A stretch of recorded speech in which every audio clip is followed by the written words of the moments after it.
the link on my social media and also I'll share it on the chat. Yeah.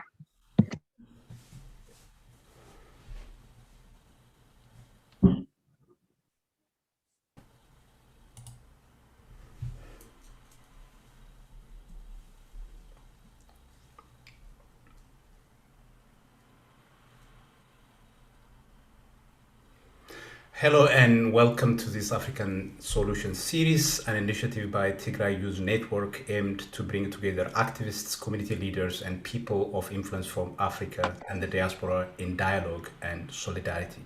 This particular series is co-organized by Omna Tigray and Tigray Youth Network UK, and the focus today is on elections and authoritarianism in East Africa. My name is Awul Alu. I am a senior lecturer in law at Keele University in the UK, and I will be moderating today's discussion. I am joined by 4 distinguished panels, and I will introduce them very briefly. Maava Gidey, she is international relations researcher and chief networking officer of Omna Tigray. We have Karim Ntambi, he is team leader, USA chapter for National Unity Platform, Uganda. We also have Zito Uwami. He is the party leader of Alliance for Change and Transparency. We have finally Rashid Abdi, who is a researcher and analyst on the Horn of Africa. He's joining us from Kenya.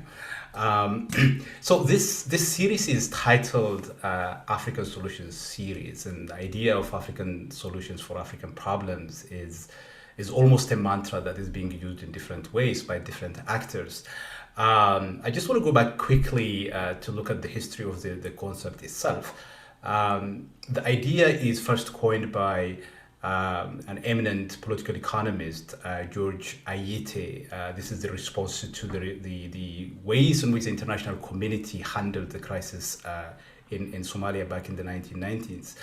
The idea, when it was formulated, was basically inspired by the need to find African solutions for specifically African challenges and the problems that people face at the local level, because the perception at the time was that external or foreign solutions were basically not viable in Africa, either because they were imported and domesticated in a very bad manner, or in some cases they are dictated from above. And it's also inspired by the view that if the solutions are formulated by Africans themselves, then Africans would have the incentive and the reason to make sure that those solutions work. But today, that idea is taken up by the African Union. It's deployed by different governments at different times. And in some cases, it is being deployed for malicious ends, sometimes to disable, for example, international action in the face of massive political and security crisis. And sometimes it is being used to justify atrocity crimes, to disable international actions. And I wanted to just ask you each very briefly to reflect on the way in which this discourse is being used in the local context in which you are working. I could start from Rashid. Thank you very much, Dr. Awol, and also my appreciation to Tigray Media Network, who have organized this event. And I want to commend, I think, the fact that young people from across different nations are coming together and discussing issues of huge importance to Africa. I think you have given a very good overview of how African solutions to African problems started. Definitely, you know, it is a very powerful concept. And in every document that has been issued by the African Union, at least there must be some reference or some nod to that concept. And I think also in the popular narrative, diplomatic narrative, in every complex situation, you have African diplomats basically saying that, you know, this is a situation where we need an African solution to African problems. And I don't want to detract, I think, from the power and the, I think, the the huge symbolism and history behind the narrative of African solution to African problems. However, I think the reality is that we live in a very complicated world, which is increasingly, I think, interdependent, and Africa, unfortunately, doesn't have the leverage sometimes to deal with its own crisis. And I think in every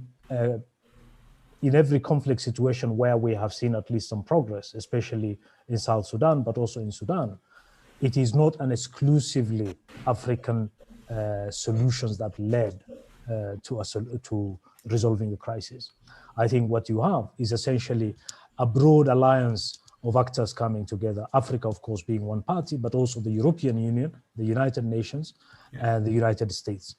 When these powerful global actors come together, then I think the prospect of pushing peace or resolving or mediating crisis becomes important. I think it's because we are discussing, we will later on go to Tigray. I don't want to go deeply into it, but I think in the case of the Tigray conflict, the African solution to African problems fundamentally broke down. And I think we must, use this forum to discuss why that happened and how Africa can move ahead in the future. Back to you. Absolutely. Thank you, Rashid, for that. Maza, as Rashid was alluding to, Tigray, Ethiopia, over the last 7-8 months is precisely the political space where this notion of African solutions for African problems has really been contested. I don't want to say it is shattered, it is no longer in use, because the concept itself is very useful, but it is manipulated and wickedly used to advance some cynical agendas. Yeah, absolutely correct. And I want to say thank you so much for having me here today. I think that the notion of African solutions for African problems, ideally, it's a good concept. It's a good thing because, first of all, it empowers the African continent to deal with its own problems without external influence that may not necessarily always have, a benign agenda behind it. However, when it comes to the issue in Tigray, to the genocide in Tigray, intergovernmental organizations and regional organizations such as IGAD adopted this notion of African solutions for African problem, not necessarily to make sure that civilians are protected, to make sure that one of the strong pillars of the African Union, which is providing protection and making sure human rights are respected in Africa, is respected. Rather, they used it to, support the genocidal force in Ethiopia and in Eritrea, and to also, justify what's happening to innocent lives. So for me, the problem is not really in the notion of African problems for African solutions. It's rather how it's being used by different authoritarian regions to justify violation of human rights. And at the same time, I also feel like this concept it's state focused. It doesn't really focus on citizens. It's rather state centered. So it goes back to the very old and very traditional concept of security. What does really security mean? Does it mean securing the state or securing and making sure that citizens are protected? So I think globally, the concept of security has really progressed and started looking into security from outside of the state's perspective. The state is not necessarily the focal point of security nowadays. It's rather the human security of the citizens that are supposed to be protected by the state itself. So the African Union, to be blunt in a way, is telling us that they put states beyond and above citizens. And by doing so, they're using the concept of African solutions for African problems to justify the inaction coming from their side. At the same time, the very subtle support that they're providing to genocidal regimes in Ethiopia and Eritrea. Absolutely. When the African Union was established, in a major shift from the Organization of the African Unity, one of the main developments at that time was this emphasis on protection of civilians. Today, the Constitutive Act of the African Union very clearly states that whenever there are credible allegations of war crimes, crimes against humanity, ethnic cleansing, or genocide, the Union reserved the right to intervene in those contexts. Now, what we see in the case of Ethiopia, not an African Union that is talking about possible intervention, but an African Union that is not even interested in investigation. And in fact, the commissioner of the union went ahead and endorsed Ethiopia's intervention as a law enforcement exercise. Very unfortunate.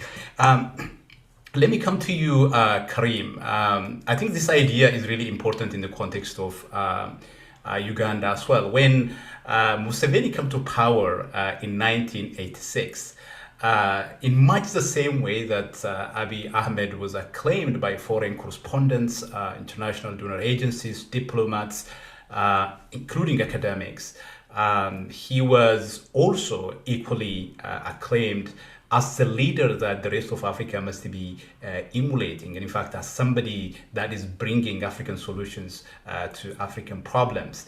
30 years on, Museveni is still here.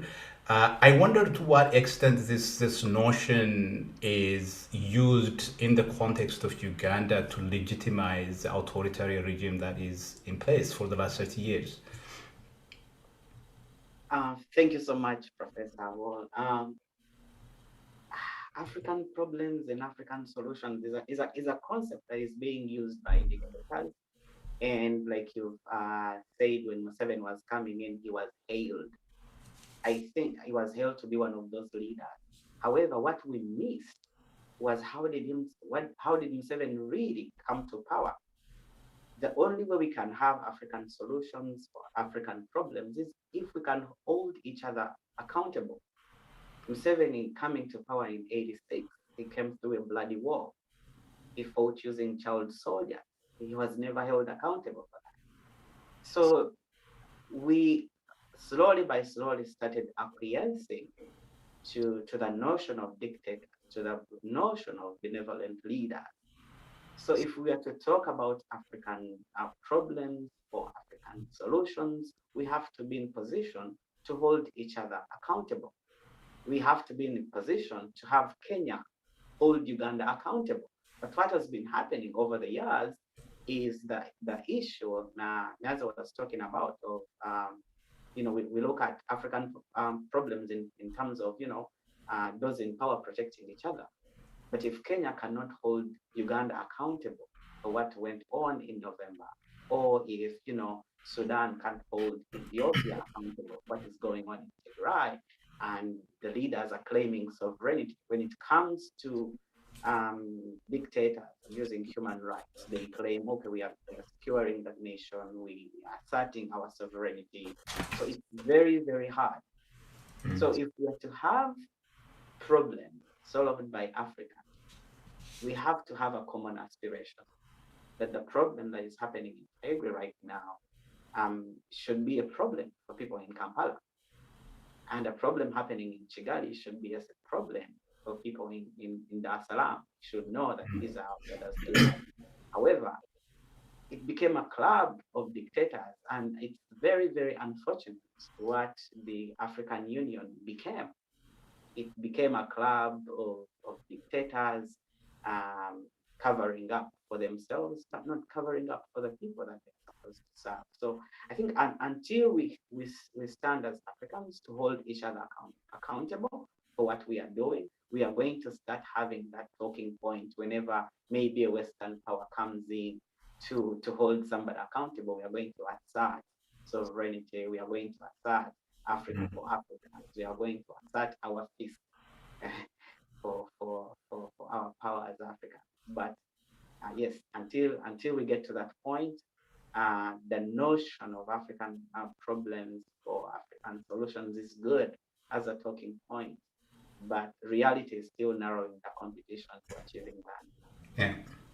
No, absolutely. But at the same time, I think the one thing that we know for sure is that Museveni is not going to hold Abiy Ahmed accountable, right? They are going to protect each other insofar as their interest on this particular issue aligns. But I think you're absolutely right in terms of your point about the kind of responses that one should expect from the streets. When stuff happens, for example, in Addis, how does Nairobi respond?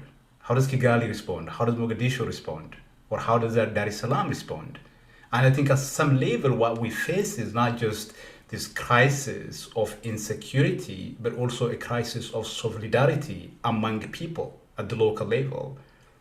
And of course, governments do have institutional mechanisms through which they can come together and talk about things and protect one another. But people who are actually on the receiving end of this violence have absolutely no means of talking to one another. And I wanted to come to you, Zito, on this point.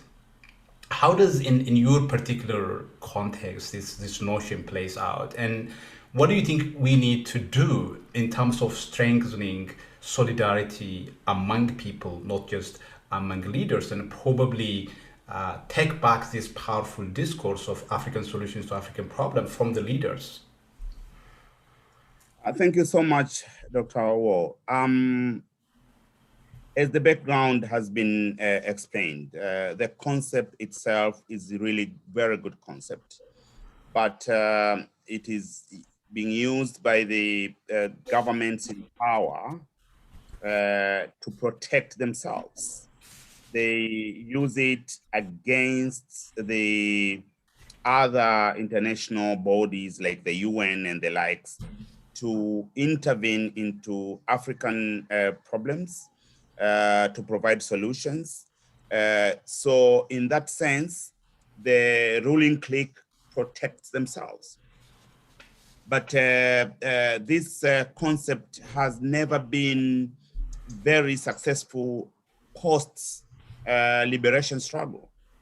During the liberation, it was easier for the governments in Africa to support the liberation movements in various African countries. For example, Dar es Salaam was the capital of the Liberation Committee of Africa. And Tanzanian government had to support all the liberation movement in southern part of Africa, in Mozambique, in Angola, in Zimbabwe, in South Africa.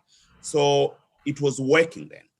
Immediately after the countries are free, they are independent. So the African Union, then the OAU, became a club of rulers. So they started to support each other. And the first test for them was the Rwandese genocide.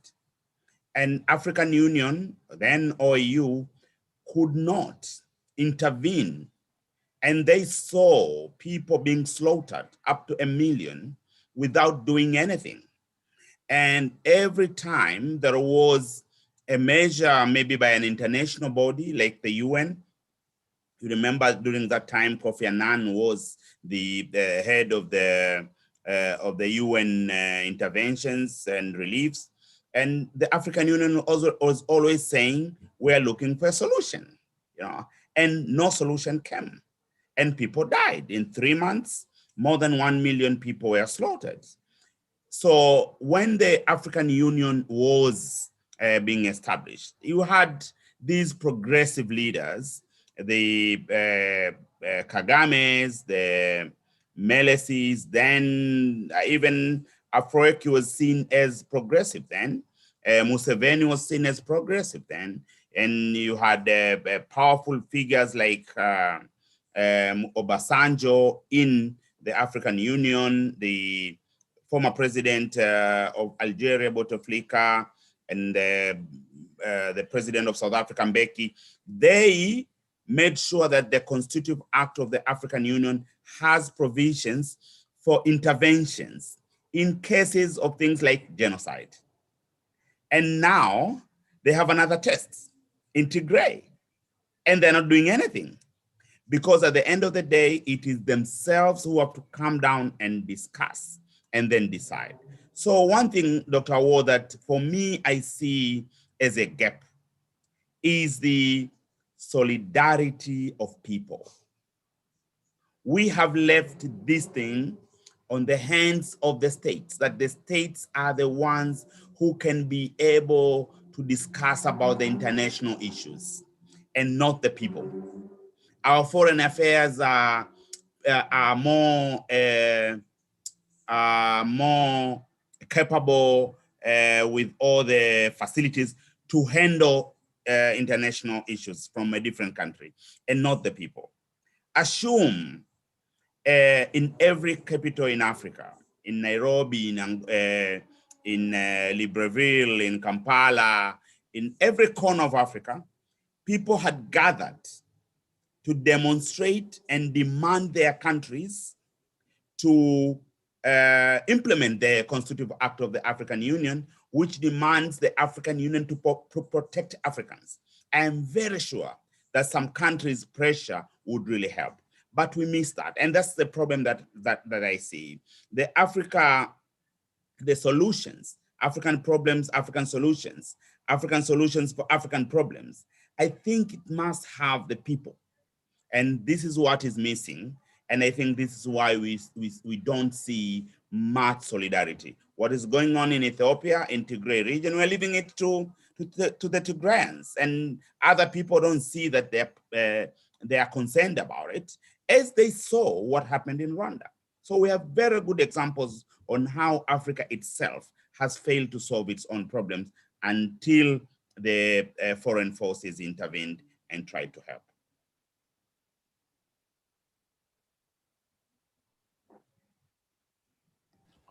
If I can make a quick point, I think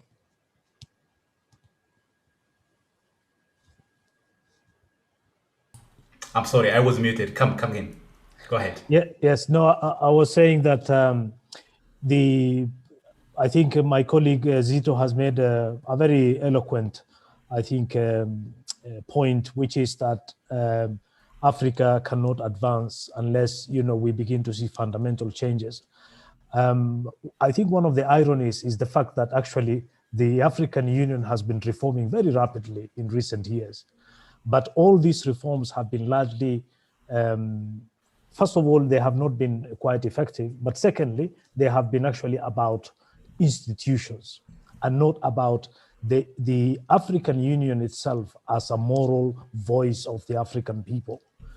If you ask African states, what is an ethical African policy? Nobody will be able to tell you. And that, I think, is the tragedy we face. Back to you, Doctor. No, absolutely. In fact, one of the very disturbing arguments that I have seen recently is people making the argument that the African Union over the course of the last 10 years has gone through a very significant normative and institutional reform. And the West, by intervening and demanding certain things, it is undermining the ability of the Union to do things on its own. I think, when you say that in isolation from a particular context, that might make sense, but that argument was being made in the light of the atrocities in Tigray.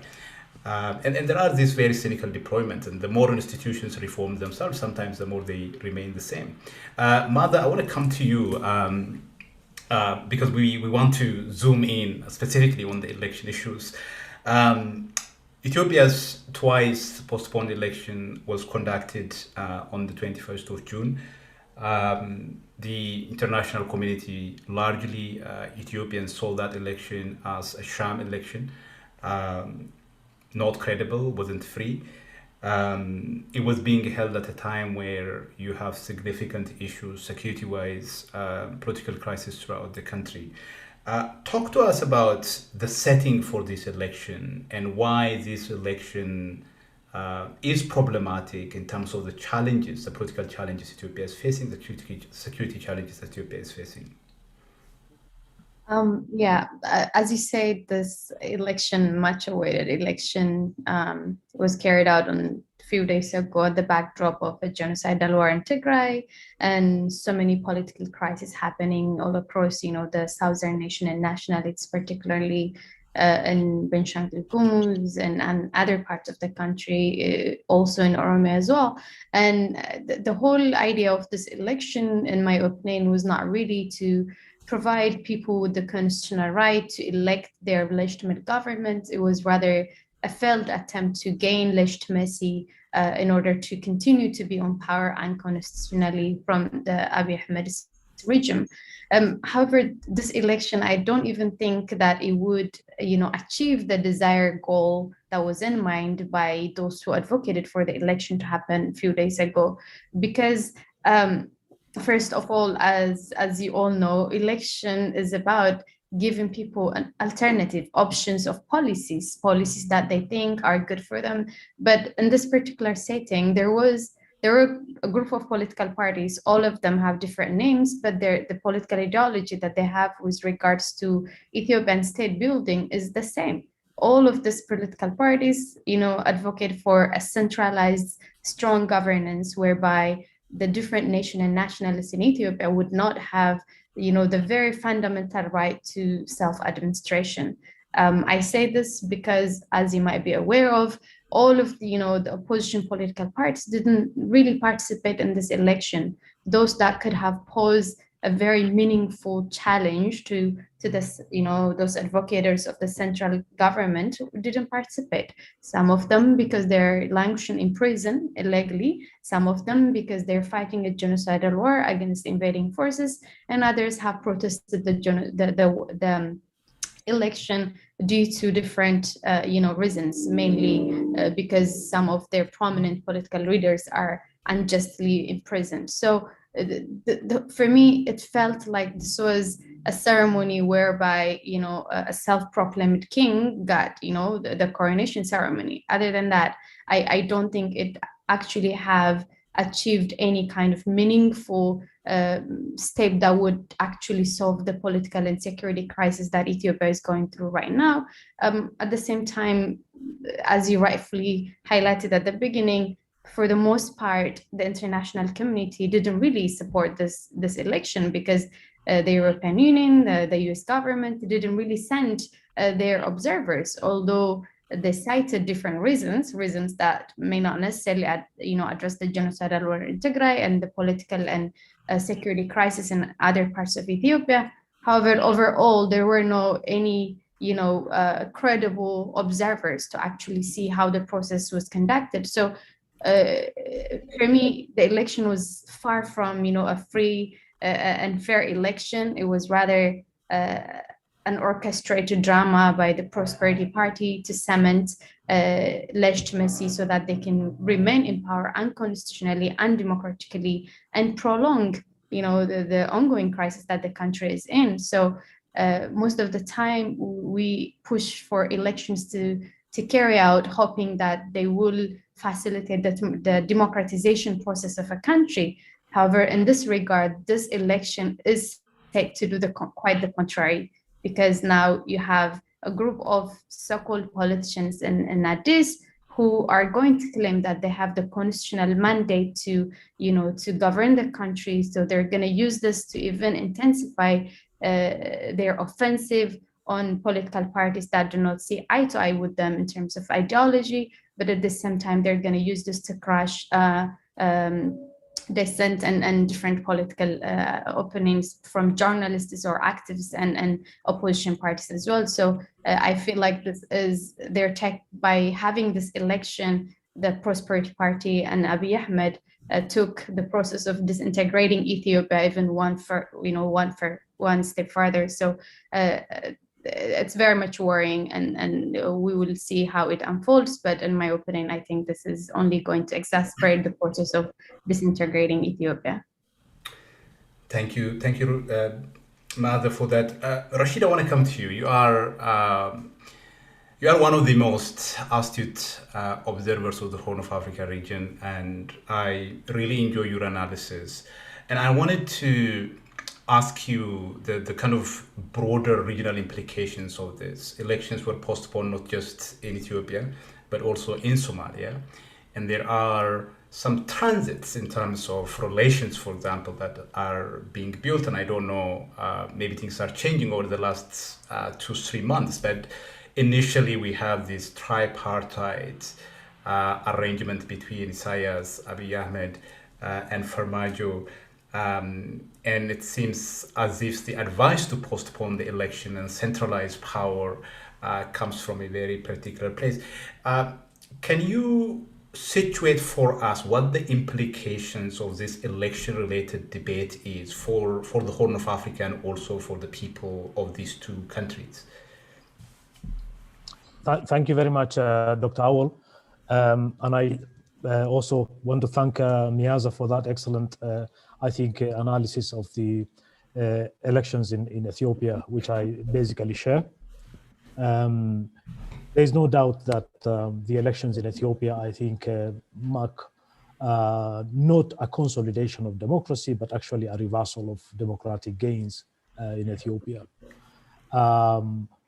Broadly, I think what interests me is what Abiy will do with that victory.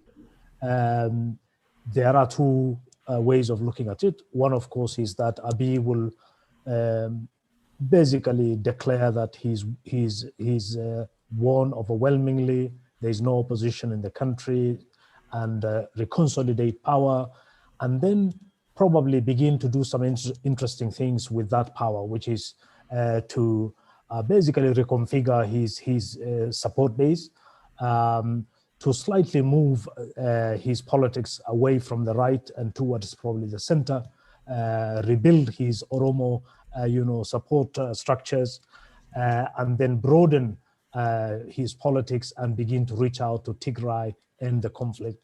That is a very optimistic scenario, and it is my hope and prayer that this is what will happen after the elections. But I think anybody who has analyzed Abiy as a person and as a leader and looks at the dynamics will not be that optimistic. I think the most likely scenario would be Abiy consolidating power, but also becoming even more hardline in his policies. And the rhetoric is already very clear. During the elections, when he was voting, putting in the ballot paper, he basically denied the hunger in Tigray and said, there's no famine in Tigray. There are no people dying. This is a small problem and we can fix it. So this, I think, is a big problem. But just coming back to your broader question, there is no doubt that there is a big reversal of democracy in the region. Elections have not just been delayed in Ethiopia, but they have also been delayed in Somalia by almost now 6 months. The president has also dug in his heels and basically said that unless there's an election in which he hands over power, he's not going to leave Villa Somalia. So the electoral politics have become very combustible in the Horn. This is not to say anything new. It's just to say that electoral politics, in which, first of all, the elites are fractured. There is no elite compact. There is deep division. Elections do not help countries transition to stability. They are only one instrument. And so I think this is one of the arguments that is being made, that it would have been better for Abiy to have actually resolved at least or minimized some of the crises which Ethiopia faces before he heads into an election. On the issue of the trilateral alliance, I share your skepticism. I think this was largely a compact between three individuals and not necessarily three nations. I think it was largely about regime survival and not necessarily to advance specific goals. I also think that the senior partner in this relationship was obviously Afewerki, and Afewerki exerted a very malign peer influence over these other two individuals. You have to remember that Eritrea and Afewerki are essentially the outliers in a region which is beginning to move into some kind of a democratic path. This is the only state which has basically put a stop very early on to the democratic experiment. In my view, democracy has become was fundamentally aborted. It is stillborn in Eritrea. And so when Abiy began to reach out to Afewerki, I think part of the conversation was Afewerki basically saying that, look, if you want to fix politics internally, you have to, be more tough and take on the opposition. Ironically, recently, about, I think a year ago, there was a speech given by Farmajo. This speech by Farmajo is almost the same script which was read by Afewerki many years ago, in which he basically gave a very interesting hypothesis of why fragile post-conflict states must not play with electoral politics. His theory is that you need fundamentally 20 years before you begin to move towards liberal democracy. And the argument is very compelling. States are fragile, institutions need to be built up, politics is fractured and fragmented, so you need a strong, powerful leader to assert control, and then afterwards, will you begin to see changes. And this is the same powerful argument which have been used by other authoritarian states all across the region. And so I think there is a tendency to use elections as basically fig leaf to cement credibility, but also to completely circumvent the electoral process completely. But just to summarize, I think there is no doubt that democracy is in serious crisis in the Horn. Abiy and Afewerki asserts a very malign, a big malign influence over other states. His relationship now with Abiy and his involvement, I think, in the war in Tigray raise very disturbing fundamental questions about the prospect for stability in the Horn. Back to you, Doctor. Thank you for that really nuanced points, Rashid. When I think of the Farmajo context and Farmajo taking lessons from Abiy and Isaias in the context of Somalia, a society that is markedly different from Ethiopia and Eritrea, you will see that there is an even relationship there in terms of who gives advice and who is expected to take advice. Isaias, of course, has done absolutely nothing in Eritrea for the last 30 years other than building what you could describe as a national security state. The only elite that Eritrea produced over 30 years is really a national security elite. So the influence that Isaias is exerting on nations in that region right now is extremely concerning. I think that is one of the most significant traits for aspirations to build a more democratic future. In terms of Ethiopia and the kind of more optimistic scenario that you depicted, I wish that is the direction Abiy Ahmed would go. But if you look at what Abiy has done over the course of the last 3 years, and as you said, somebody who ruled the country as if he had an overwhelming mandate from the public. Remember, he came to a mandate that he inherited from Abiy Ahmed. That mandate was contested. He himself denounced that mandate. Then that mandate ended, he extended that mandate. Nevertheless, Abiy never thought that there is any limit on his power.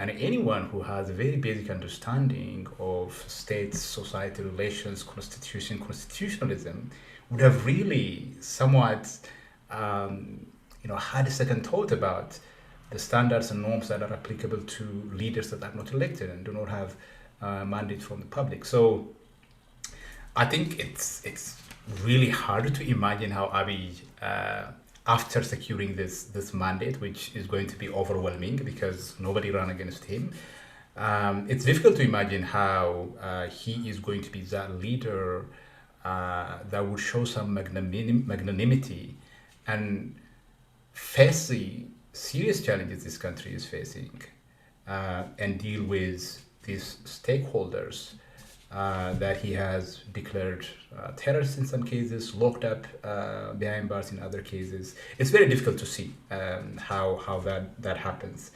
And of course, if he doesn't do that and it continues with the way he was governing Ethiopia, and I think what Maaza signaled is probably the most likely outcome in Ethiopia. Karim, I wanna come to you. Let's talk Uganda and the recent election. Whenever elections happen, there are also moments for debate, moments for reflection about the country's progress in terms of democratization. During the election, there has been a lot of debates. So the fact that the president has been in office for such a long period of time, that the human rights conditions in the country were bad and oppositions are facing significant repression.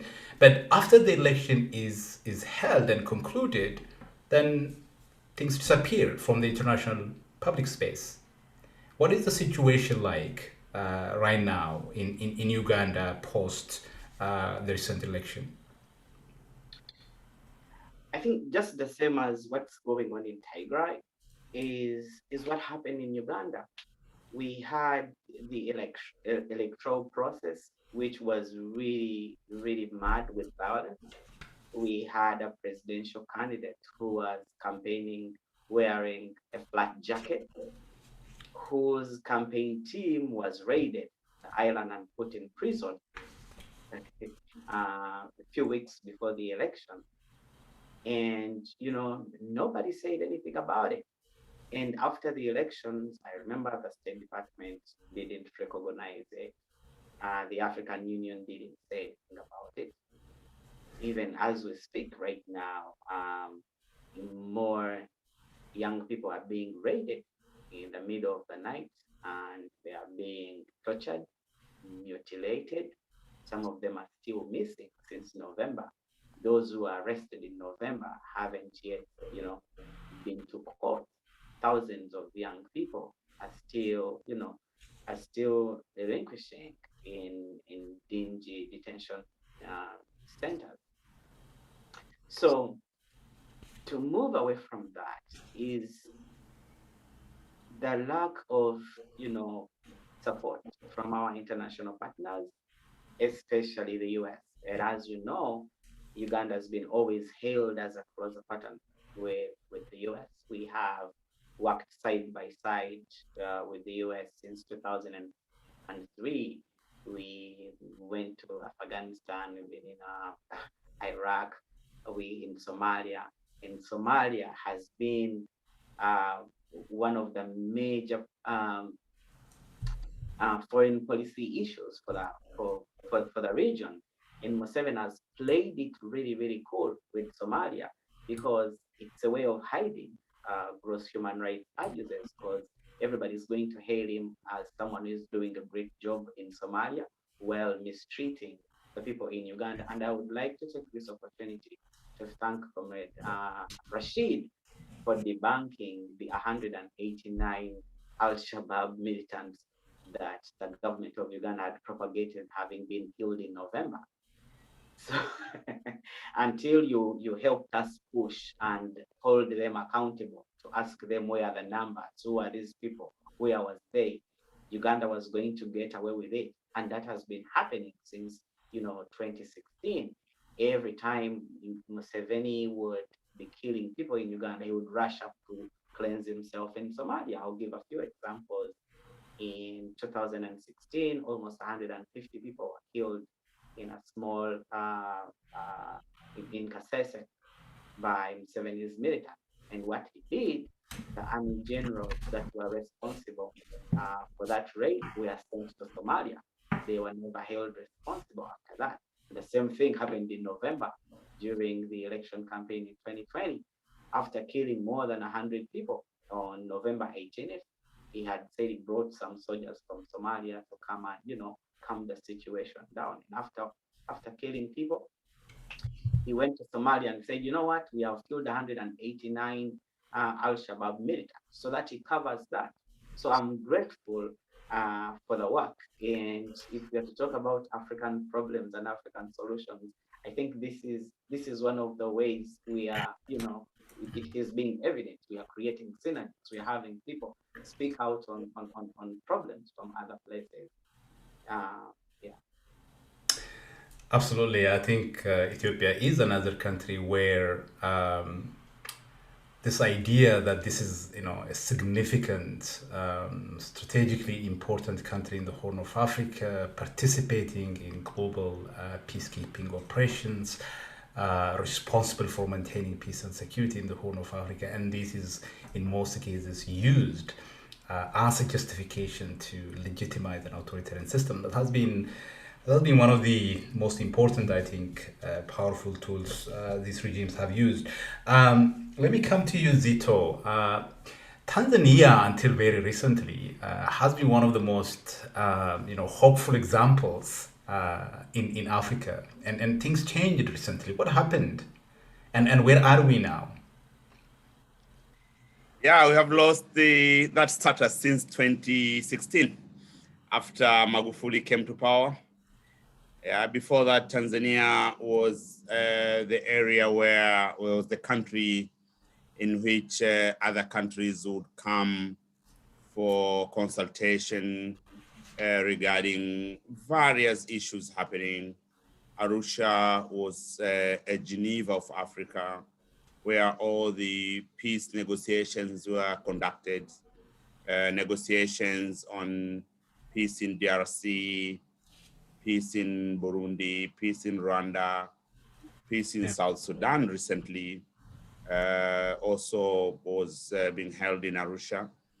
But since 2016, after we had a president who was inward looking, his concentration was more internal, and the work of the East African community slowed down. Actually, there was a time the heads of states never met for 2 years.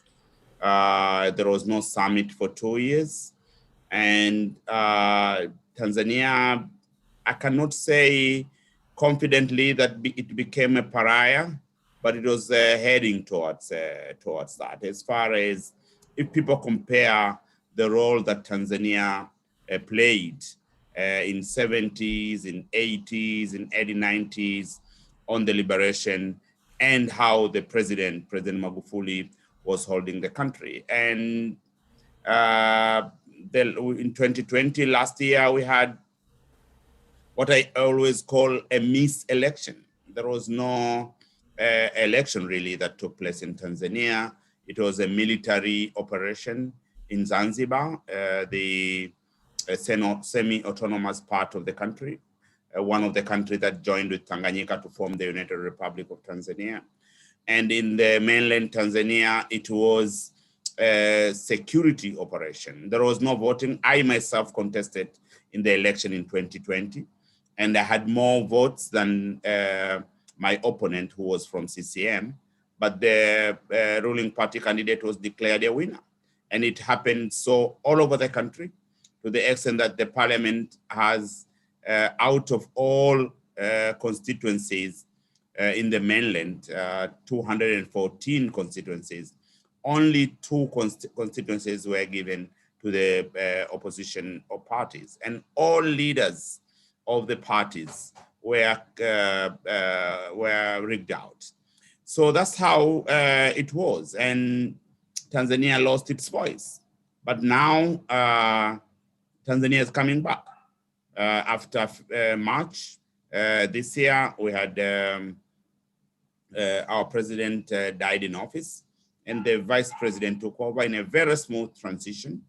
And she has already visited 2 important countries in the region, Uganda and Kenya, and restored the role Tanzania has been playing in the region, in the East African community. And the summit had taken place. The East African Community Summit took place last month, if I'm not mistaken. And things are moving very fast. And now there is a process of bringing in DRC into the East African community. Very fast, the regional integration is going back. However, our voice at the international level, especially the African Union, is still muted. Of course, Tanzania will never raise a voice as far as elections are concerned, because the last elections were hugely rigged. And many of us were arrested and later being released by the police for protesting against the election. And some of the opposition leaders even went in exile. We have a number of the opposition leaders who are living in exile because of what happened in the previous election. So now we are trying to bring back the country, and the president is trying to make sure that the Tanzania of pre-2015 is back, but it is not easy. And We have a very good foreign minister who is internationally recognized figure, but we want Tanzania that can stand up and speak for against injustices.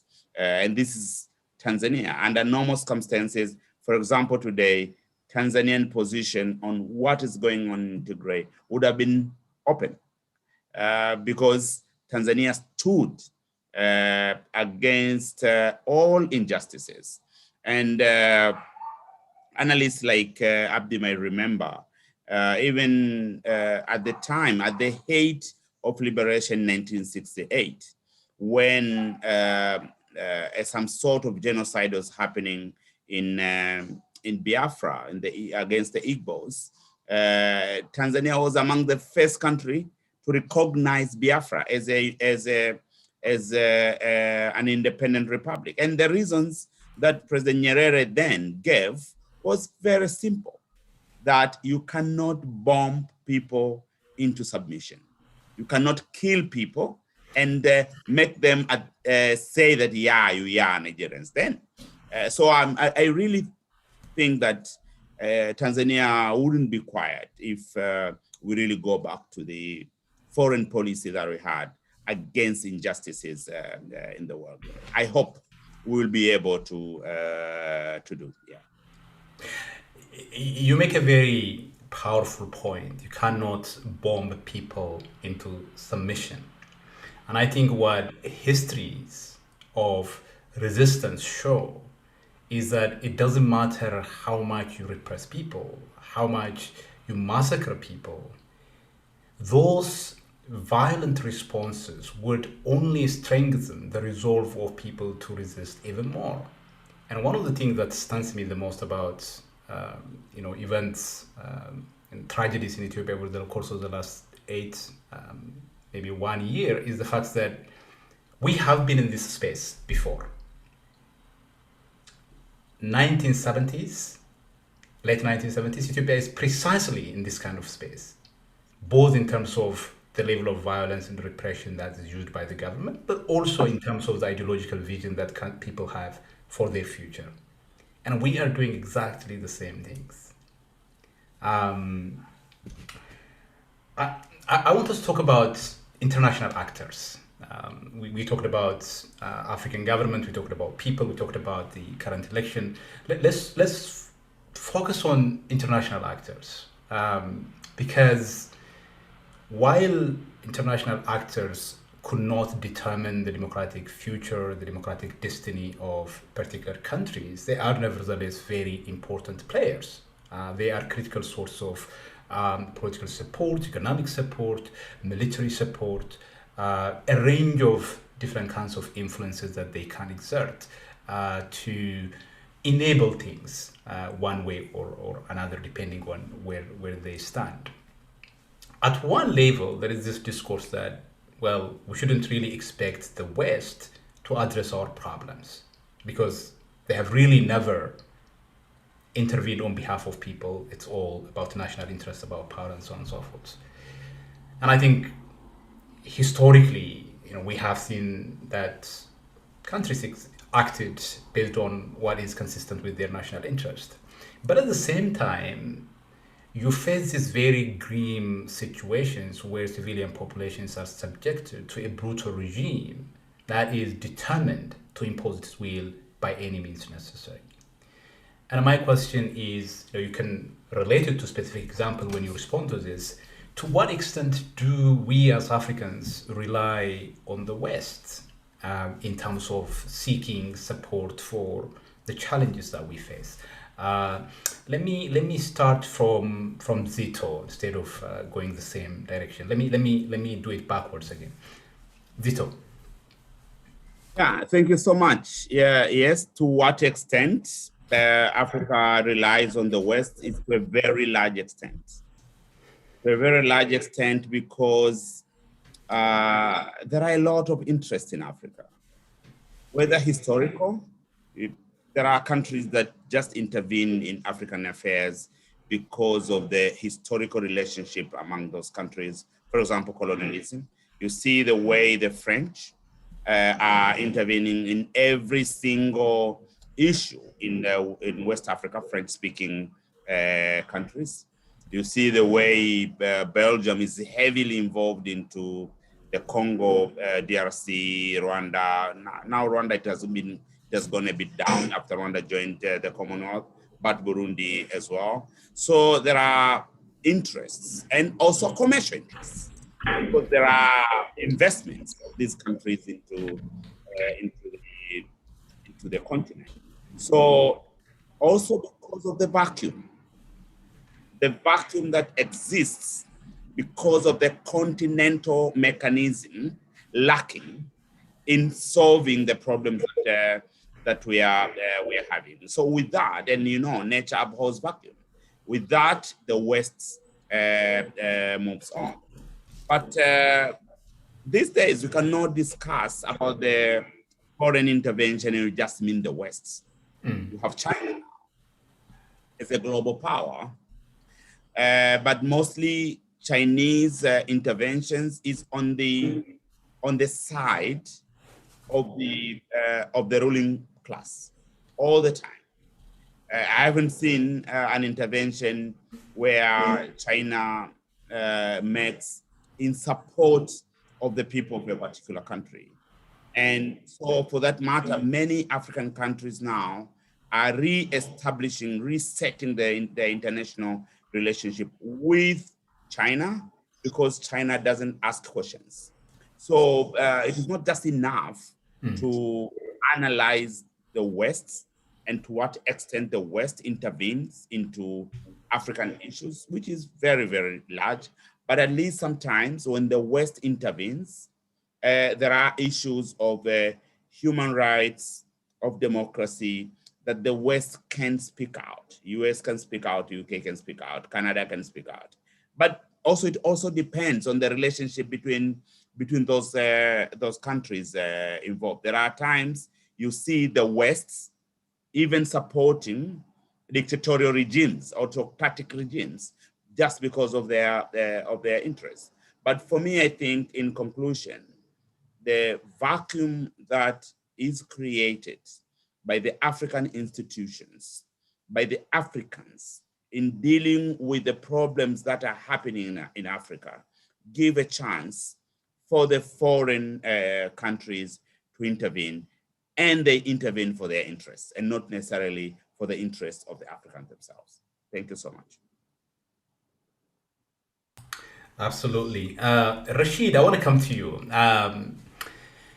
We've been talking so far about tragic situations, the dashed hopes Africans had for democracy, for a society that is fairer, more equal, more substantively just, and so on and so forth. And there is one success story on the continent that we don't often talk about, and that is Somaliland.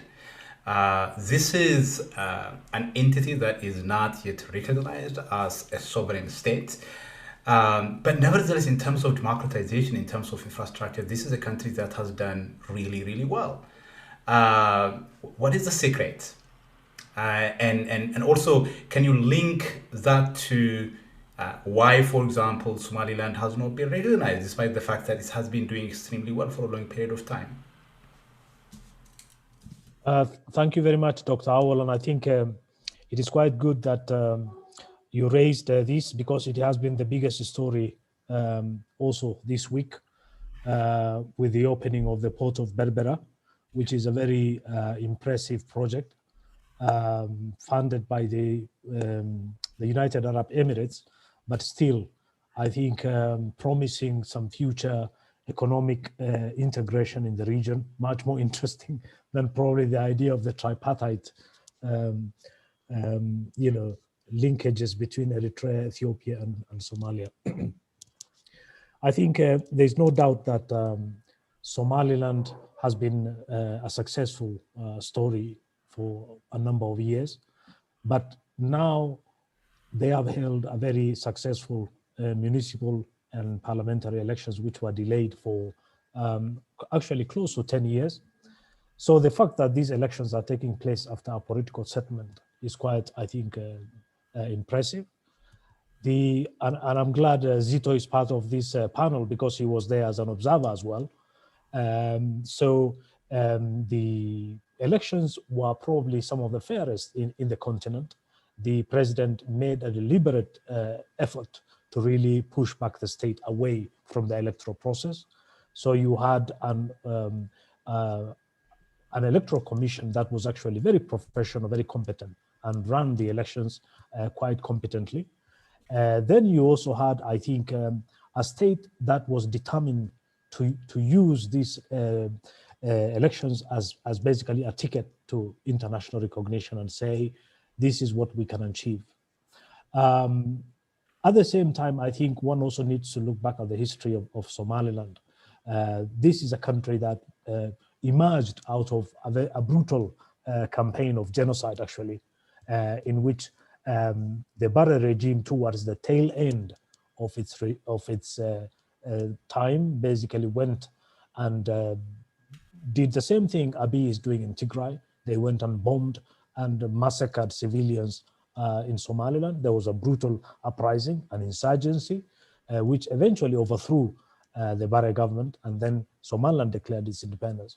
Well, we are 30 years down the line, we are actually seeing the emergence of a very strong democratic state, not yet recognized, but still with its own flag, its own currency, its own army, which is actually stronger than many of the armies in the federal states across Somalia. So, you are talking of a country that has all the rights to be called a state. Unfortunately, because of the way in which we have fetishized the African Union's idea about the inviolability of colonial borders, no country is willing to actually be the first to recognize Somaliland. But there is a growing trend. I think Zito may want to come in on this, but there is a very strong momentum towards recognizing Somaliland. Back to you. Zito, I'm happy to hear what you think. Rashid is saying that this is a country with all the paraphernalia of a state, and yet the international community is quite reluctant to give it the recognition that it deserves. Your thoughts? I was in Hargeisa and Berbera during the elections. I stayed there for I think 8 days. And myself, I have participated in elections as a candidate in my country. I have observed a number of elections in Africa, in different countries, Malawi, DRC Congo, Uganda, Kenya. And what I saw in Somaliland, I have never seen. I have never seen it inside Tanzania, in my own country. The way the election was transparent, the way the maturity shown by the political actors in the election, the way the civil society was heavily involved in monitoring the election, and the way the people were excited about the election. Hundreds of thousands of people were on the line very early in the morning, women, young people, and Somaliland, the voting age is 15. So we have a lot of young people who went to vote, and the transparency in the counting of votes. I observed I had to sit in one polling station. I wanted to see how. Was this just a facade that to show us as observers that there is a free and fair? So I decided to sit in one of the polling stations in rural parts of the Hargeisa. And I saw there were no army, nothing. And the election, the votes, the way they were being counted in a very transparent manner, all the agents of political parties were there. It was really good. So now I just wanted to give that recap. I come to the recognition. I think the time is now for Africa to recognize Somaliland as an independent republic. It is not yesterday, it is not tomorrow, it is now. And what we need is just a single African country, one, to recognize, and all others will follow. in private discussions with a number of African leaders, it's like everyone is waiting to see who will be the first. So actually, me and my colleagues from Zimbabwe and Uganda, Colonel Besige, Karim would know, and from Zambia, we decided to give ourselves a job, a task, to get that country that will be the first. And we are getting it. And I think very soon the world will hear the first African nation to recognize Somaliland. And it's not just a small country, it's a big African country with a history of independence and independence struggle that nobody will stand up and say that country supports secessionists in Africa. It's a country with all the credibility to say, I, as a president of so-and-so country, recognize Somaliland. And I think the moment that happens, all other countries will follow, and we will see the international community follow. The international community is ready, but they are waiting for Africa to start. And all African heads of states are like, let's wait for the African Union. No, one nation, the moment it recognizes Somaliland, all others will follow. And their thing of inviolability, Rashid, about the borders, colonial border, African Union itself had started the way. Eritrea is independent. South Sudan is independent. And these were not independent countries when the African Union, the OU then was in the process of forming. But Somaliland was an independent country with all the recognitions, with the seat at the UN, with the international telephone number, I mean the code number. It was an independent country. So even the argument, even if South Sudan did not exist and Eritrea did not exist, even the argument of the colonial borders did not hold water as far as Somaliland is concerned. And I'm sure we have to continue this work. The Somalilanders have been fighting for it for 30 years. We have to give a boost, refuel the struggle, and move on and make Somaliland independent state before the end of this year. Yeah, thank you Zach, for that.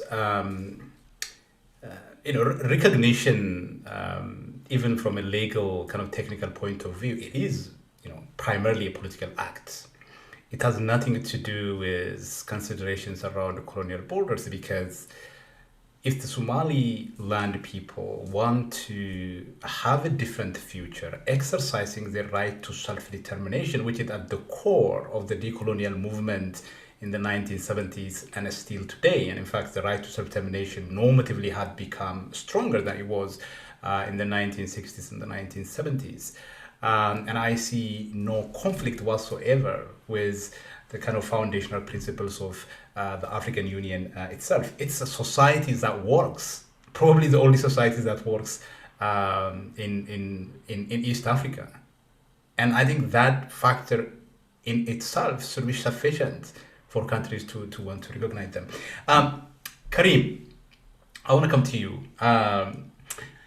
Uganda is one of those countries where there is significant traffic of international actors, Western NGOs, Western stakeholders, maybe not the same as Ethiopia, but it's one of those countries where there are significant presence of the West. To what extent is the West contributing to sustaining or consolidating Museveni,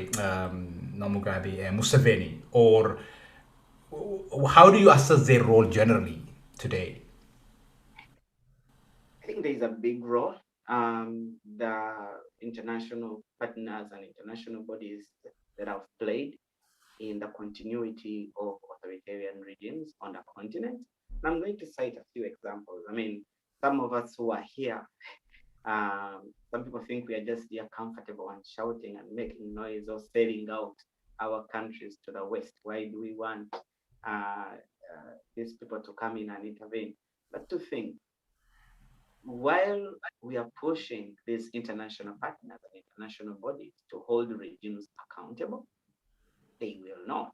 That the rate at which our international partners are holding these regimes accountable is zero, almost zero. I'm going to give an example. For the most part of last year, when the pandemic had just hit, we received a reasonable amount of money from the IMF at the tune of $491 million.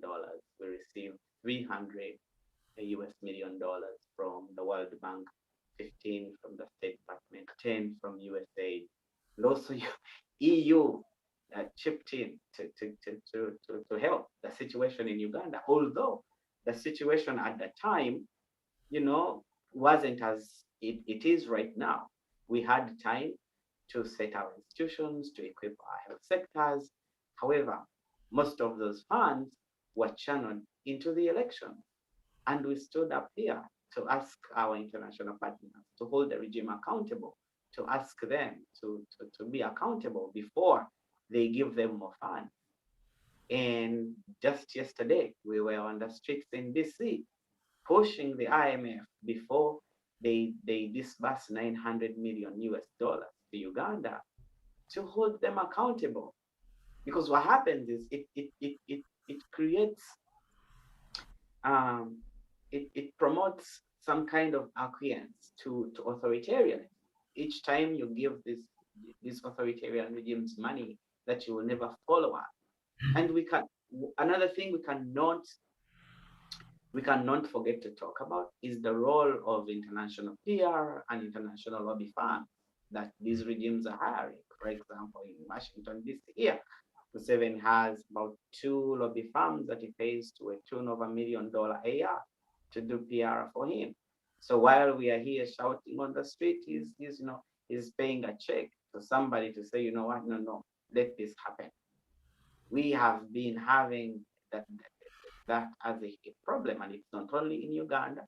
There are lobby firms that are scrambling and petitioning African dictators. They are, they are in DC on K Street and C Street trying to find the next dictator to pimp in Washington, DC, and also in London.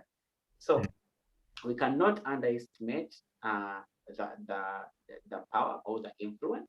We know how much invested they have with the dictators, and the role of us as Africans seeking solutions for Africa, especially in the diaspora, is to be given a seat on the table. There are so many American, for example, here in America, so many American think tanks that would take root to diagnose the situation in Uganda or in Ethiopia, and they will not even consult, people like Abdi, who are on ground to give them a clear synopsis of what's going on. So they have their own bodies. They would rather fund think tanks from here than hiring or than asking consultants, international consultants, people like, doctor right there. You would be a good person to make a case for Ethiopia behind these marble walls. However, they'd rather get an intern who went in Ethiopia and was there for a few months and now is an expert here in DC. So that's what's happening. So there is still a big role that these countries are playing, and we are not begging. We are not begging them to come and rescue us, but we are asking them. We are asking them not only to be accountable to their people, but to be accountable to the world as a whole. Most of us are being seen as sellout. Oh, you're selling us. Oh, you're asking the West to come. No, we are not. We are only asking them to get their foot off of our neck. Absolutely. Maza, I want to come to you. The response of the international community with regard to the Tigray war and the humanitarian crisis unfolding there, compared to the West's response in the region, there seems to be a significant level of interest and engagement on the part of the West. Both the European Union and the United States have been active. Do you assess their responses to be sufficient so far?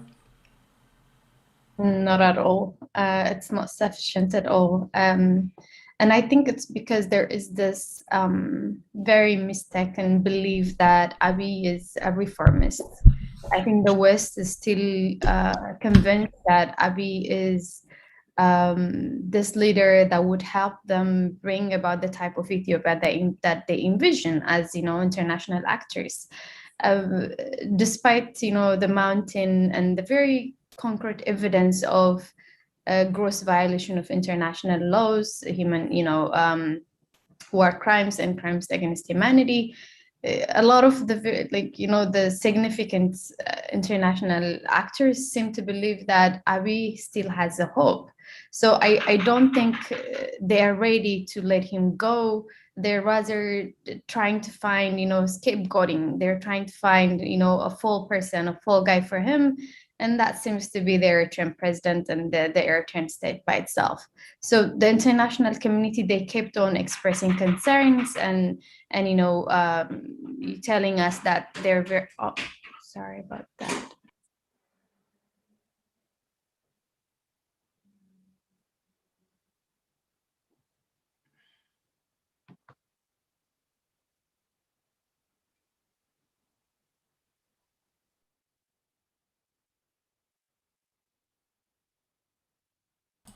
Mazari, okay?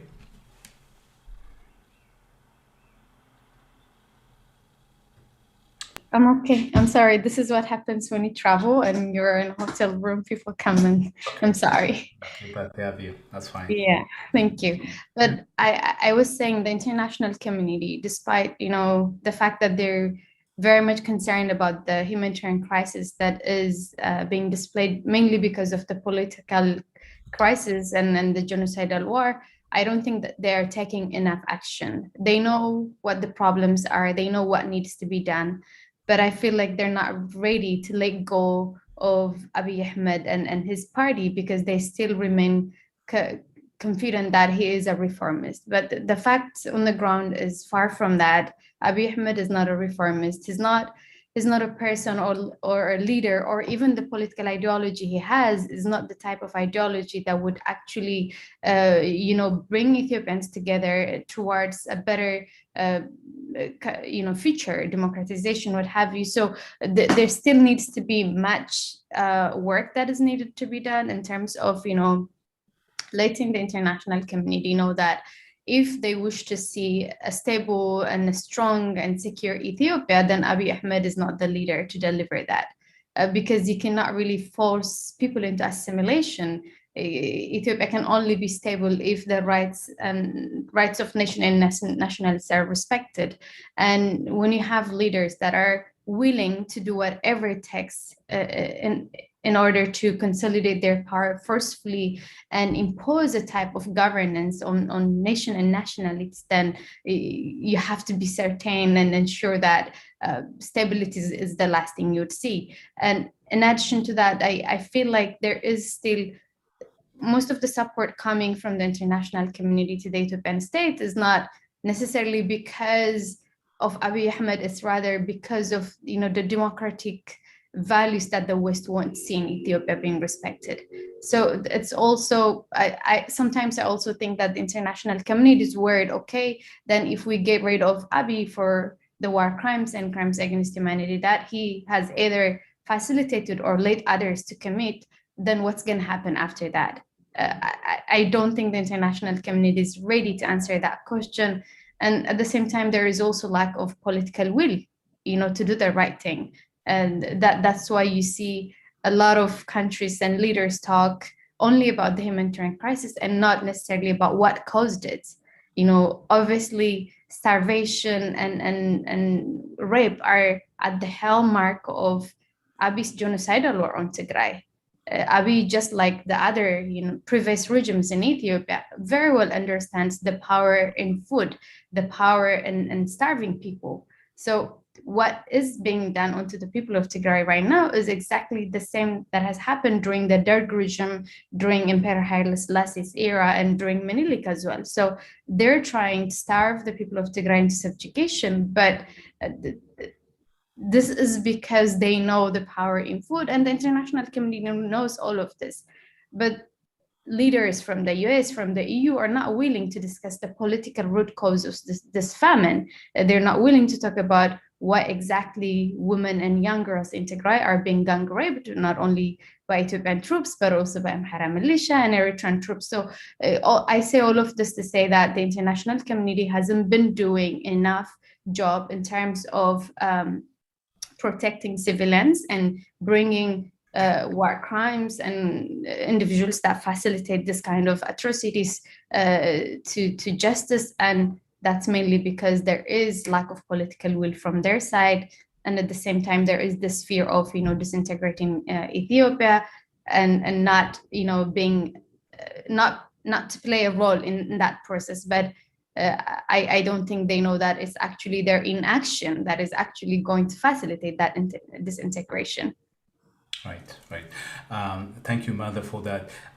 Rashid, it is 8:30. You did say you have to leave by 8:30, but I want to ask you one question before you leave. Now, we have been talking about a range of problems. We started at the continental level. We talked about the African Union. We talked about lack of inter-societal solidarity. We talked about the West. But I guess the key target of this conversation really is this idea of solidarity and how we can go about building solidarity at the grassroots level between people across border. What can be done to strengthen that link, to provide that sense that whenever something happens in one African country, that is understood as a problem that happens to other Africans as well? That is an excellent question, Dr. Howell, and I think there's no doubt that solidarity is a very powerful tool for not just, I think, uniting the African people, but also bringing our collective weight to bear on crisis, to improve early warning systems and mechanisms, to intervene early. All these mechanisms cannot come into place unless there is solidarity. You will find today people are more informed about what is happening, let's say in the United States, than what is happening in Tigray. There isn't that strong sense of, I think, affinity and identity with actually the crisis in Tigray. And this is one of the unfortunate, I think, legacies also of colonialism.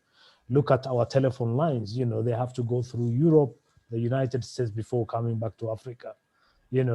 If you want to catch a flight to Morocco, you have to go to Dubai, for example. Africa is so fragmented, yet, we are, over 50 years down the line claiming to be, a liberated, progressive, Africa. Africa is extremely wealthy in terms of resources, but it is deeply fragmented. And I think part of it is an issue of leaders coming together and improving these mechanisms of solidarity.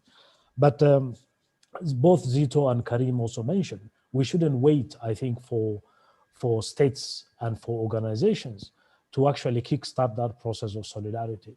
This forum, which Awol and Niaza and you other guys have come through, is one powerful tool of improving cross, African contacts and solidarity. And I think the fact that Africans are having conversations together on these kind of platforms, using these powerful tools of technology, I think is quite revolutionary. And I think I'm very optimistic about the future, but it needs, progressive, academics like yourself to also be part of these discussions, because I think the danger is that we just don't want to have an empty forum where you have the same views circulating. We want to have forums where ideas are challenged, where fresh ideas are injected into discussions. So there are, I think I am actually very optimistic. We are beginning to see a new powerful generation of Africans emerging. I think African Union itself, it needs to look at itself, to reflect on its own, I think, flaws, because I think one of the issues which we haven't touched about here is the fact that the African Union is located in Ethiopia. a country that is now in deep, serious crisis. And I think that speaks to the fundamental unraveling of Africa, because if Ethiopia unravels, the whole of African Union also unravels.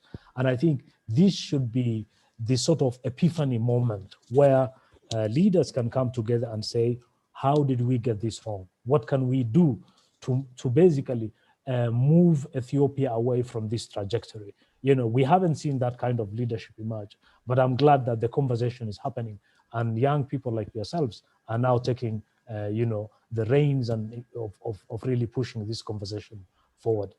Thank you, Awol, and thank you, colleagues. I'm sure we'll be in touch again, but great stuff. Thank you, Bye-bye. Rashid. Thank you for that excellent contribution, and hopefully we'll see you in some other setting or in some other context. Thanks for your contribution. Thank you. Bye-bye. Bye. And I think Rashid makes some really powerful points there, and I think it's precisely for that reason that this particular series, African Solutions series, you know, properly named, is important. And this is a series that is run, from what I can understand, by young people of Tigrayan origin. I think the more young people in different parts of Africa use the resources that's available at their disposal today, which is technology, social networking side, to engage in these kinds of conversation, I think the more people know about events in different parts of the African continent, not just stuff that happens in Western capitals. I will ask you the same questions, the same question that I asked Rashid, just to give me very quickly what your thoughts are in terms of specific things that needs to be done to build this solidarity that we need. And then we'll go to participants' question. I don't know how long we have left. I'm assuming that probably we could go up to maybe, we may have another 10-15 minutes. After this question, we'll go to participants. If you could add your question to the questions and answers after this round, I'll come to you. Karim, what do we need to do to build international, societal solidarity? International in the sense that Uganda is a nation, a country, Kenya is a country. How can we build solidarity across these borders between people and movements at the grassroots level? Thank you so much, Doctor. I think one of, like Abdi said, this is a good starting point of creating synergies.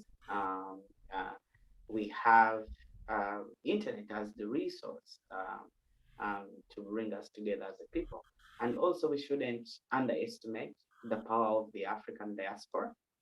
I think that's a great starting point. We have a lot of human resource. We have a lot of talent in the diaspora to begin with. We have a good number of young, talented Africans that we need to find ways of connecting and also forming, creating a coalition of the aggrieved. Because that's the time Africa right now is going. So most of us are grieving in this repressive regime. If we can create a coalition of the aggrieved within the diaspora, find common aspirations of what we would want, short-term goals for Africa, 5 years, what do we want to see, at least for Ethiopia, what do we want to see happen in Somalia, how can we work with the people of Somalia and find African solutions based on maybe the African diaspora, what is their sense? How can we integrate, how can we have a seat on the table of the African diaspora in the African Union? I don't know if they have been able to have a voice within the African Union as the African diaspora, but we would need that. And also on the social on the social basis, I mean, enhancing, coming up with creative ways of bringing people together. We used to have the East African community used to be big, but we have to now find things that connect us as a people. as the people from the grassroots? Do we have games that can bring us together? That if something happens and there was a game between Kenya and Ethiopia, the Kenyans would be, would be outraged. But if we don't have things that bring us together, we are going to wait until when we have the Africa Cup to bring us together. And you see the power it has. It's only one event, but it has, it has some power of bringing people together, although some of the countries don't get to qualify. But we can find other ways. Because if I know I was in a meeting with comrades from Ethiopia and I see something going, it will be easy for me to connect. So we need to have that interconnected. So many people say, if something happens to France, it's going to be easy for someone in Cameroon to say, I stand with France, because he knows a Cameroonian player who is playing in France. So small things like that. We need to find a way of harnessing our social interconnected. Absolutely. Zito, very quickly, what are the few things that we need to do to build this solidarity that we need? This is a very important question, Dr. Wall. A very, very important question, because I see it for myself the way since the issue of Tigray started, and I feel how the matter is not known, the issue is not known at all in many parts of Africa. And here in Tanzania, I have been the voice from day one against the atrocities being committed in Tigray. And some people don't understand completely. And some people even make jokes, about why are you dealing with Tigray? And they had a joke like, you are an ambassador of Tigray. But this is because people do not have information. And what Karim said, we have to use the internet. So social media is key. Omni Tigray is doing great job. These days, I don't even have to go and Google to look for what is going on as far as Tigray is concerned. I just go to the pages operated by Omni Tigray and get all the latest information of what's going on. I just go on Twitter, Instagram, Facebook, and get everything what's going on. So we have to use social media a lot to bring up the information, because the mainstream media not all the time will give the chance. Thirdly, we have to find a way. I don't know how. Dr. Wall, maybe you will help us. We have to find a way of making African young people see that an injustice happening in one African country is an injustice to all. We have to bring that situation. I don't know how, but this is one of the work that has to be done. We need to have, for example, why are we not having public lectures? Okay, COVID-19 could be a problem, but why are we not having public lectures in major African universities about what's going on in Tigray? For example, this is a critical case that we have. Why don't we organize, for example, a talk in Makerere University or Dar es Salaam University, University of Pretoria, so that even people who don't know or they have misconception can come to these lectures and understand. We were doing that during liberation struggle. I know for sure, for example, there were lectures at the University of Dar es Salaam about the struggle in Mozambique, in Angola, even in South Sudan during the civil war. So we also have to get into universities and make this next generation of leaders know the issues going on. And the most important thing is Africans must know that an injustice happening in one African country to a certain African people is an injustice to all Africans. And that will help us to build the solidarity of going forward. Thank you, Dr. Wall. Exactly, and I think that is precisely the kind of belief that we need to inculcate into young people. But I think the question is, how do we do that? It's not an easy question because it requires changing the way people think transnationally, and that is a huge logistical undertaking as well. But yeah, the point is precisely that, inculcating that belief into people's thinking. Mother, so all the three talked about the ways in which we could potentially go about building solidarity among the various African people who are in the same position, experiencing the same structural powerlessness, the same vulnerability. I want to ask you specifically about Ethiopia, because Ethiopia itself is such a very diverse country with different histories, with different experiences, and there are significant group of people in Ethiopia today who are facing the same, not the same, but different levels of violence. And I don't see sufficient level of solidarity between these groups. Talk us through some of the challenges. Why are we not seeing significant level of solidarity and collaboration across this group? I mean, that's head on. That's the main challenge we're having internally in Ethiopia. But before I answer your question, I want to take the opportunity to thank Zito for all that he has been doing. As he rightfully indicated, he has been there for Tigray from the very beginning. He has been, a rare voice of hope through his solidarity. So as a Tigrayan, I want to say thank you so much for that. It means the world, because it's people that are from the place that we called and consider to be home for so many centuries that are killing, raping, and murdering us. And yet you have a brother from a different country that is standing in solidarity to support and to amplify the plight of the innocent people of Tigray. So I want to say thank you. And I'm sure his work is exemplary. I'm sure he's leading by example. I think seeing leaders like him talk about injustice in a very far land and making sure that this injustice is understood not only from a point of pity for the people of Tigray, but from a self-actualized interest is very critical. And I think he has been doing that through his advocacy. So I want to say thank you. Having said that, the main challenge as to why different people from different nation and nationalities in Ethiopia are not standing with Tigray and not coming together to tackle the root cause of the genocidal war and the brutality they're facing within their own communities. Because, in my opinion, because state is still the center of the analysis. People are not the center of the political analysis that's being done in Ethiopia right now.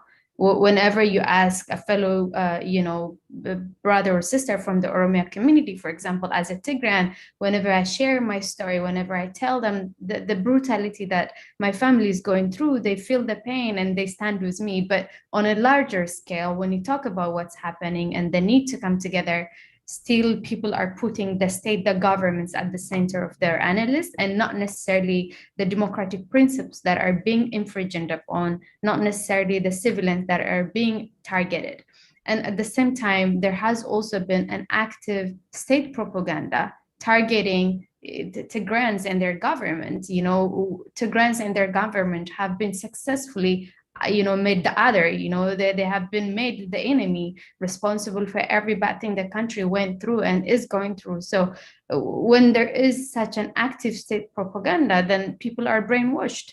So because of that, they find it very difficult to come together, although they have principles that fundamentally they share. Also, they have a common enemy that needs to be, ousted from office and replaced by, a governing body or ideology that works for everybody. So at the heart of all of this is hate.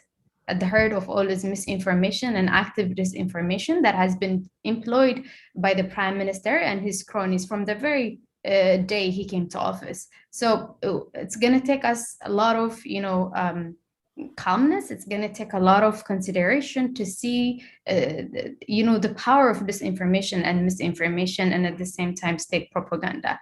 So unless majority of Ethiopians, apart from the Tigray, are able to see this through, then it may be very difficult for them to stand with the people of Tigray. And by not standing with the people of Tigray, they're not only failing the people of Tigray, they're also failing the democratic values and principles that the people of Tigray are fighting for. And these are values and principles that would also be very imperative in upholding the interests of other communities as well. So I think it's about time that everybody in Ethiopia sees Abiy Ahmed and the political ideology he has for what they are, and recognize that these are nothing but things that would bring about everyone's misery. Abiy is literally flourishing at the misery of the Tigrayan people today. He did it to the Oromo community. He excluded Wallagga, for example, for 6 months and bombed and killed a lot of people there, and no one really stood with them and spoke against this. So we were silent when the Oromos were being brutalized by the Prosperity Party. Now it seems like it's Tagaru's turn, except that the scale is much higher in Tigray. So tomorrow and the day after, it's gonna scale up and flirt to other parts of the country. So I think we all need to come together and take care of this problem. But as Ethiopians come together, in the meantime, the international community, particularly Africans, we have to take the notion of Pan-Africanism. Pan-Africanism is it's not a term, it's not an ideology that should be used by dictatorial regimes to rob each other's back, but Pan-Africanism should focus on African citizens. It should be about protecting African citizens and not necessarily the state. So the minute we take ownership and reclaim the notion of Pan-Africanism and we say no to dictatorial regimes despite where they are, that's when our power will resonate more as Africans, whether in the diaspora or on the ground, and we'll be able to tackle issues such as the Tigray genocide and every other problem other Africans are facing in their own homeland.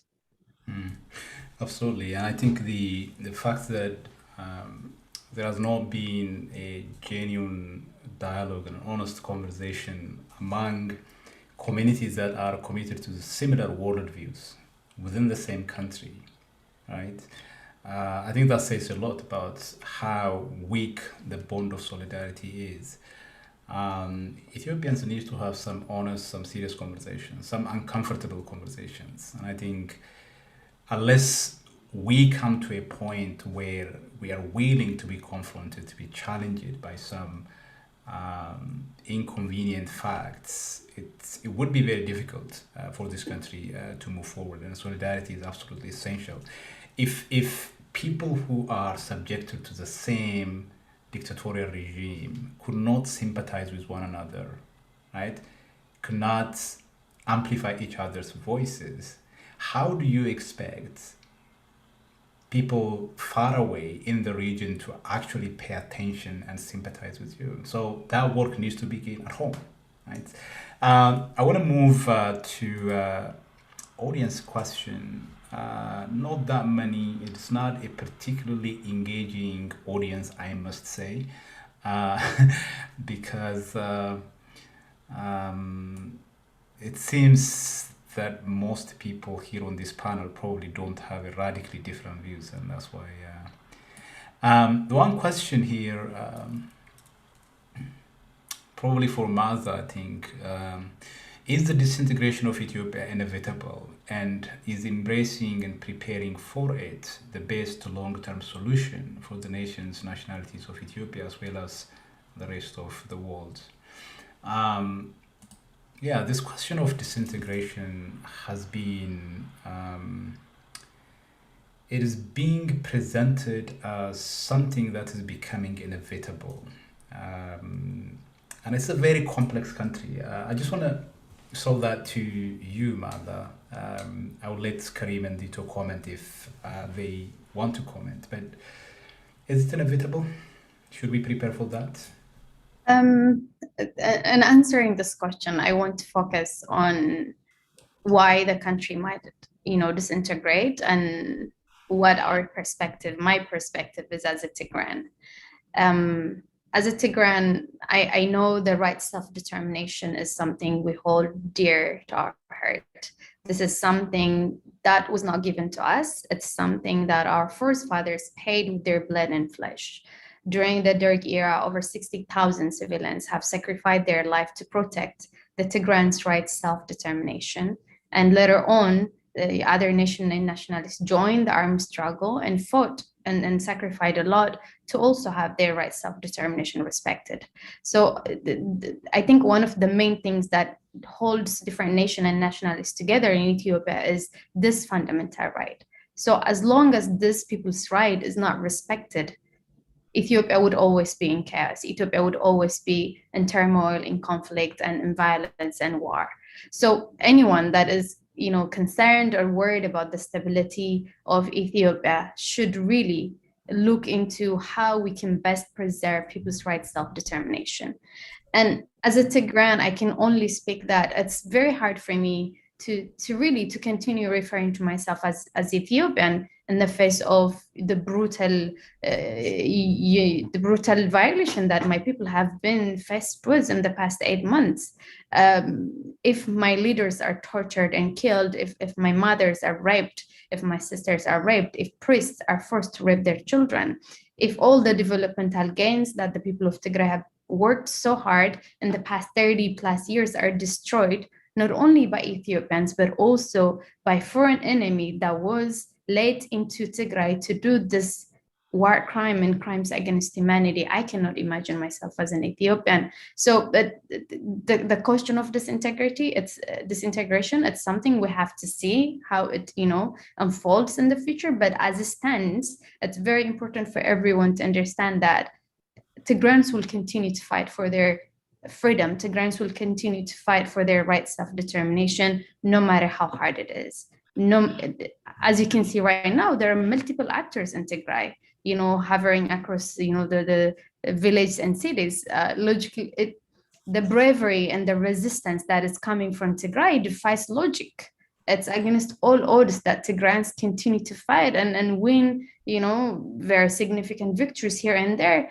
And also to show the dedication and the amount or the extent to which Tigrayans would go to have their right self-determination respected is also manifested in the fact that the young Tigrayans that were in the diaspora are joining the armed struggle. They're going back to Tigray so that they can join the armed struggle and participate in the process of freeing their land.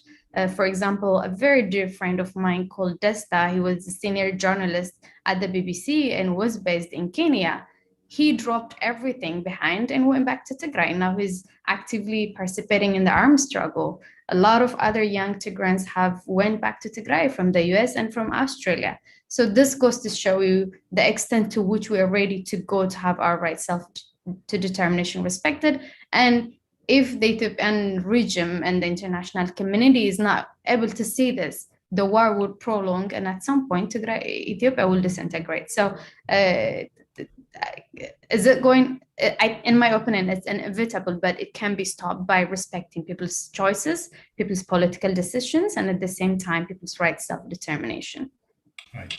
So any attempt at finding a solution or a cure to Ethiopia's problem must start from this notion of the right to self-determination of people. It has to be kind of the political legal space that we have to inhabit.